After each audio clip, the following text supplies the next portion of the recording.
السلام علیکم ورحمۃ اللہ وبرکاتہ۔ بسم اللہ الرحمن الرحیم، الحمد للہ رب العالمین، واشهد ان لا الہ الا اللہ وحدہ لا شریک لہ، واشهد ان محمدا عبدہ ورسولہ، صلوات اللہ وسلامہ علیہ وعلی آلہ وعلی اصحابہ ومن اہتدی بہدیہ واستنى بسنتہ الی یوم الدین، اما بعد۔ معزز ناظرین و سامعین، شعبان کی آج 9 تاریخ ہے۔ شعبان کی 15ویں تاریخ کو ہمارے ملکوں میں لوگ اسے شب برات کے نام سے یاد کرتے ہیں اور اس کا جشن مناتے ہیں۔ اس موضوع پر ہمارے علماء کے کافی دروس موجود ہیں، کتابیں موجود ہیں، مقالات موجود ہیں، ہمارے بھی دروس موجود ہیں، خطبہ جمعہ اس کے تعلق سے علماء کرام کے موجود ہیں۔ اس لیے میں بہت زیادہ تفصیل میں نہ جاتے ہوئے صرف مختصر طور پر اتنا بتانا چاہوں گا اس بدعت کے حوالے سے، کیونکہ اس کے بارے میں کافی مواد الحمدللہ لوگوں کے پاس موجود ہے۔ چونکہ بدعات اور ان کا شرعی پوسٹ مارٹم، یہ میں نے ایک سلسلہ شروع کیا ہے، اور شعبان کا مہینہ ہے اور اس کی مناسبت ہے، اور جو ہاں بہت ساری بدعات آج ہمارے معاشرے میں رائج ہیں، انہی میں سے یہ بھی ایک بہت ہی مشہور بدعت ہے۔ اس لیے سلسلہ جو کہ شروع کیا گیا ہے، تو اس سلسلے کی مناسبت سے، اور چونکہ ماہ شعبان ہے، آج 9 تاریخ ہے، اس لیے کچھ باتیں میں اس کے حوالے سے آپ لوگوں کے سامنے مختصر طور پر پیش کرنا چاہتا ہوں۔ تفصیل کا موقع نہیں ہے اور نہ ہی تفصیل کی ضرورت ہے، کیونکہ یہ تمام لوگ جانتے ہیں کہ یہ بدعت ہے، نئی چیز ہے، یہ دین اسلام سے اس کا کوئی تعلق نہیں ہے۔ اور شعبان کی 15ویں تاریخ کو شب برات کہنا یہ بھی نئی اصطلاح ہے۔ یہ اصطلاح قرون اولیٰ میں، پہلی صدیوں میں، یا جن صدیوں کی بھلائی کا ذکر کیا گیا ہے احادیث میں، قرآن میں، ان لوگوں کے ہاں اس کا کوئی ذکر موجود نہیں تھا۔ حدیثوں میں لیلۃ النصف من شعبان کا لفظ آیا ہوا، شعبان کی 15ویں تاریخ، کہیں پر بھی اسے برات کے نام سے یاد نہیں کیا گیا ہے۔ شب یہ فارسی لفظ ہے، برات یہ عربی لفظ ہے، اور شب برات کا مطلب ہوا بیزاری والی رات۔ یہ اس کا نام لوگوں نے دے دیا، حالانکہ حدیث کے اندر اس کا جو نام ہے، نام کیا جو حقیقت بیان کی گئی، وہ شعبان کی 15ویں رات۔ اس لیے اسے شب برات کہنا خود ہی نفس ہی یہ غلط ہے، اور ایک طرح کی یہ بھی بدعت ہے، کس کا شب برات نام دینا۔ اور شب برات نام لوگ کیوں دیتے ہیں، اس کے بارے میں غلط باتیں لوگوں کے اندر مشہور کی گئی۔ یہ مشہور کیا گیا کہ یہ جہنم سے بیزاری والی رات ہے۔ برات کے معنی آزادی اور بیزاری کے ہوتے ہیں، تو یہ مشہور کیا گیا کہ جہنم سے آزاد والی رات ہے، اس دن جہنم سے لوگوں کو آزاد کیا جاتا ہے، اس لیے اس کا نام شب برات لوگوں نے رکھ دیا، حالانکہ حقیقت یہ نہیں ہے، یہ حدیث کے بھی خلاف ہے، کیونکہ سب سے زیادہ جہنم سے آزادی لوگوں کو ماہ رمضان کی راتوں میں ملتی ہے۔ اسی طریقے سے عرفہ کے دن لوگوں کو جہنم سے آزاد کیا جاتا ہے۔ کسی بھی حدیث کے اندر شعبان کی 15ویں تاریخ کو، کسی بھی صحیح حدیث کے اندر شعبان کی 15ویں تاریخ میں جہنم سے آزادی کا کوئی ذکر نہیں ملتا ہے، تو پھر اس کو شب برات کا نام دیا گیا۔ حقیقت یہ ہے، سچائی یہ ہے، جس کا علم بہت سارے لوگوں کو نہیں ہے، وہ یہ ہے کہ شب برات کہنے کی وجہ یہ نہیں ہے۔ شب برات کہنے کی وجہ یہ ہے کہ یہ جو روافض ہیں، جو صحابہ کے دشمن، قرآن کے دشمن، نبی کے دشمن، اللہ کے دشمن، تمام مسلمانوں کے دشمن، کیونکہ جو نبی اور صحابہ کا دشمن ہو مسلمانوں کا دوست نہیں ہو سکتا، ان لوگوں کی طرف سے یہ ایجاد شدہ بدعت ہے۔ اس بدعت کو انہوں نے ایجاد کیا ہے، اور اکثر بدعتوں کے موجد یہی لوگ ہیں۔ ان کے عقیدے کے مطابق ان کا جو 12واں امام ہے، وہ شعبان کی 14 تاریخ کو پیدا ہوا، اس لیے لوگ شعبان کی 14 تاریخ کو جشن مناتے ہیں، اور پھر شعبان کی 15 تاریخ کو شب برات مناتے ہیں، کیونکہ ان کا عقیدہ یہ ہے کہ جو اصلی قرآن ہے ان کے 12ویں امام کے پاس موجود ہے، ان کے 12ویں امام کے پاس موجود ہے، اصلی قرآن لے کر کے وہ چھپ گئے ہیں غار کے اندر۔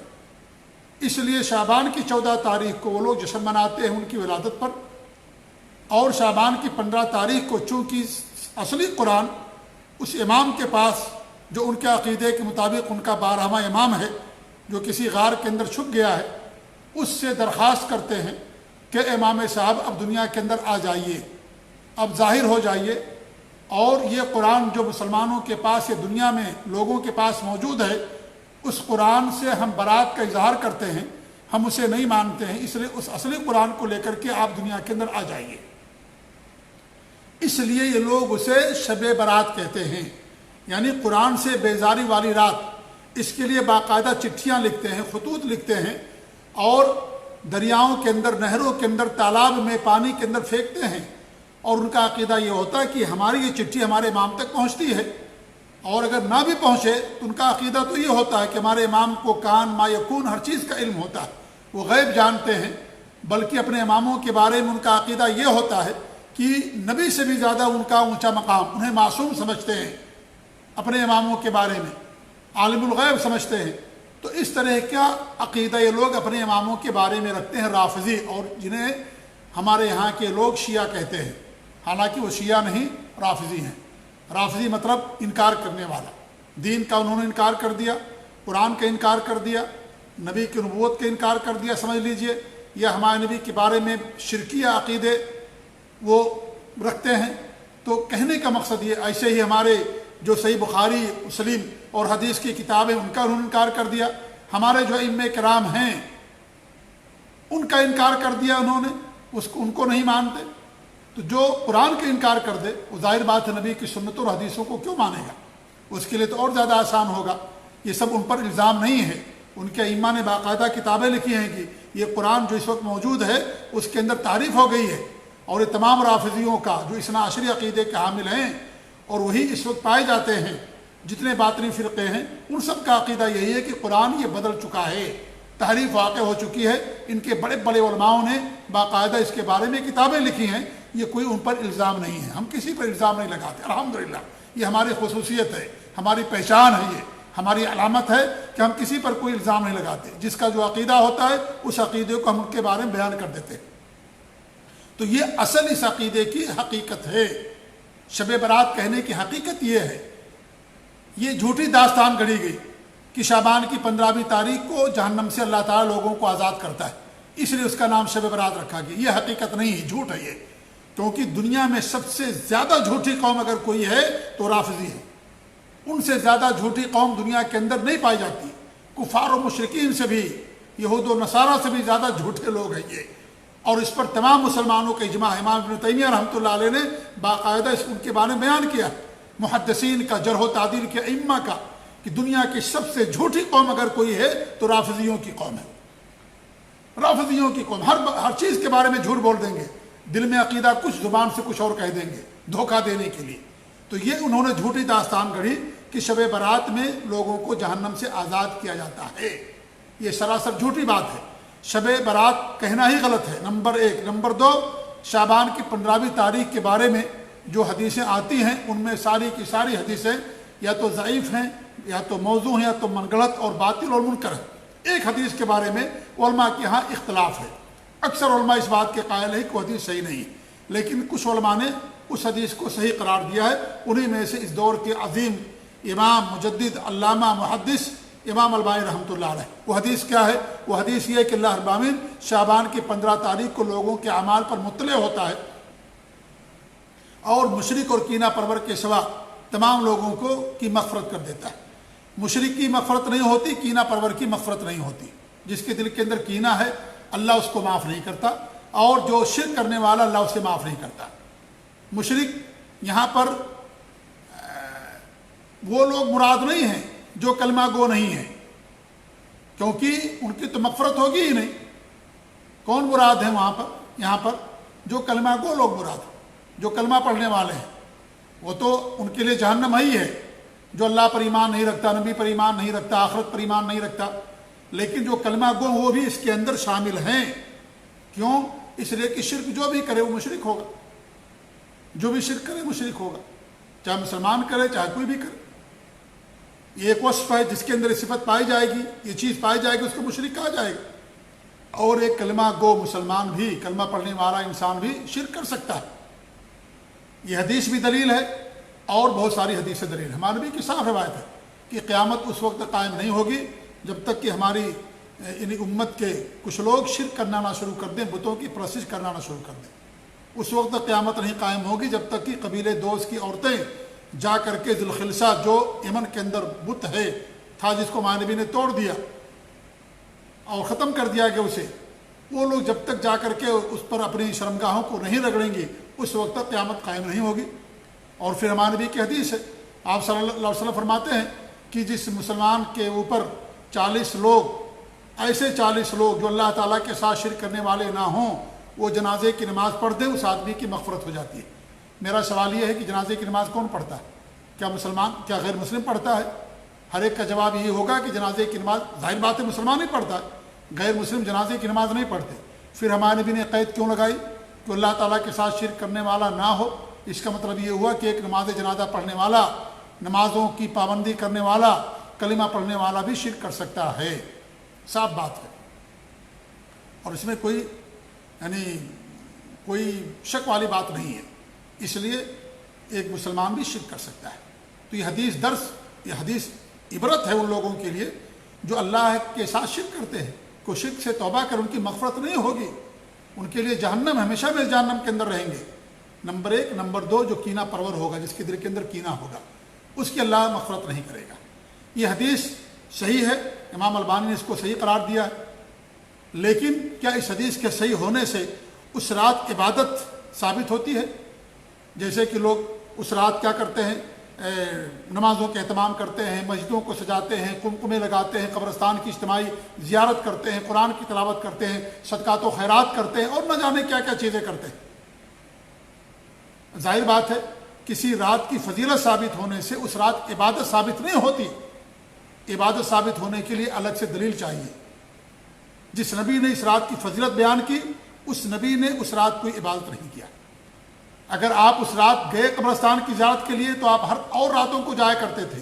یہ تو اتفاق کی بات تھی، اس رات کی فضیلت کی بنا پر نہیں، بلکہ آپ کا معمول تھا کہ آپ راتوں میں بھی جا کر کے قبرستان کی زیارت کیا کرتے تھے، جیسے عام دنوں میں کرتے تھے.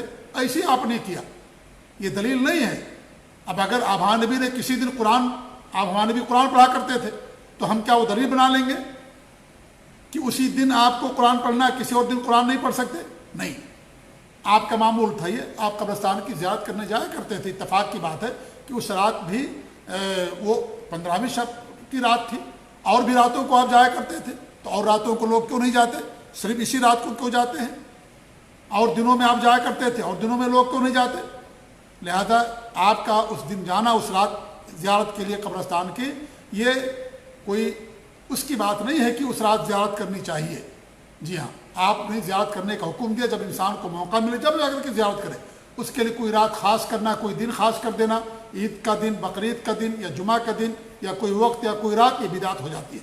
جو عبادت عام ہے وہ عام رہے گی، اس کو خاص کر دیں گے تو بدعت ہو جائے گی.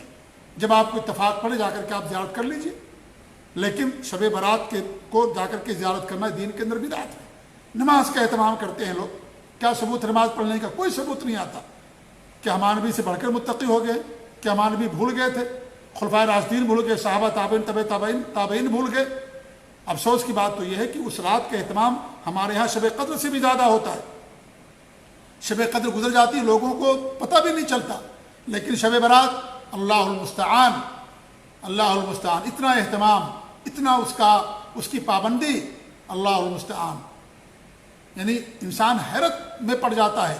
ایک وہ مسلمان جو خالص کتاب و سنت پر عمل کرنے والا ہے، ان لوگوں کی حرکتوں دیکھ کر کے افسوس ہوتا ہے کہ لوگ کس طریقے سے، شیطان نے کس طریقے سے مزین کر دیا ہے کہ وہ سنتوں کو چھوڑ بیٹھے ہیں اور بدعتوں کے پیچھے لگے ہوئے ہیں، اسی میں خوش اور اسی میں کے اندر مگن.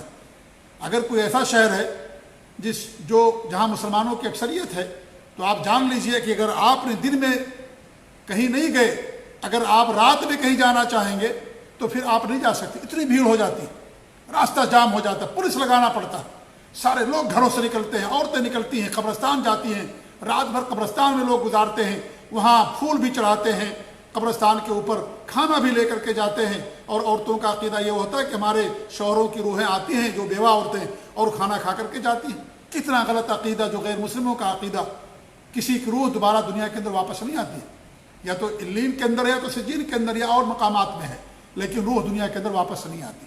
وہ کھانا کھانے کی روح کھانا نہیں کھاتی ہے، انسان کھانا کھاتا ہے۔ انسان مر گیا ہے اور اسے دفن مت کیجیے، اس کے منہ میں کھانا ڈالیے، دیکھیے کیا کھائے گا۔ اس کی لاش موجود ہے، اس کا جسم موجود، تو کھانا نہیں کھائے گا۔ پھر روح کیسے کھانا کھاتی ہے؟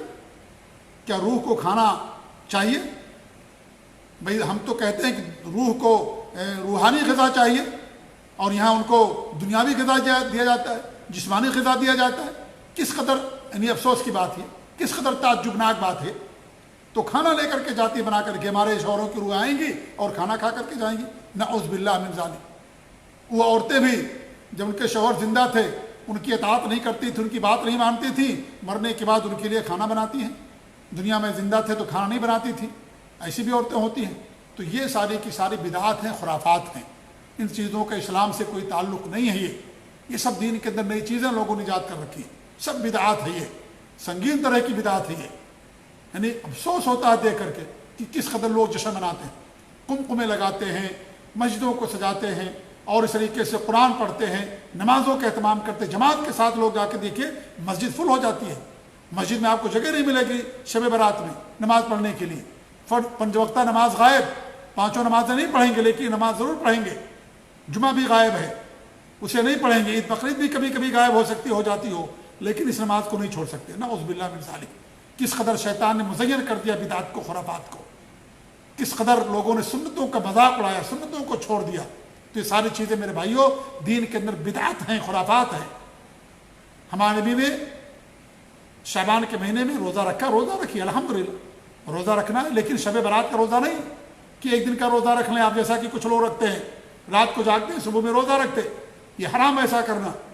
ہمارے نبی نے منع فرمایا کہ کوئی جمعرات کو رکھے، رات کو جاگے، جمعہ کو روزہ رکھے، منع ہے۔ صرف جمعہ کے دن روزہ رکھنا بھی منع کیا گیا۔ تو گرچہ اس رات کی فضیلت ہے، لیکن فضیلت ثابت ہونے سے عبادت ثابت نہیں ہوتی۔ عبادت کے لیے الگ سے دلیل چاہیے۔ جس نبی نے فضیلت بتائی اس نبی نے اس رات کوئی عبادت نہیں کیا، نہ قرآن کی تلاوت کا، نہ اجتماعی نماز کا یعنی جماعت کے ساتھ نماز پڑھنے کا، اور کوئی نہیں۔ انسان تہجد پڑھتا تہجد پڑھے گا، قرآن کی تلاوت ہمیشہ معمول ہے، کرے گا وہ، لیکن اس لیے نہیں کہ شعبان کی 15ویں تاریخ ہے شب برات ہے، اس لیے حرام ہو جائے گا۔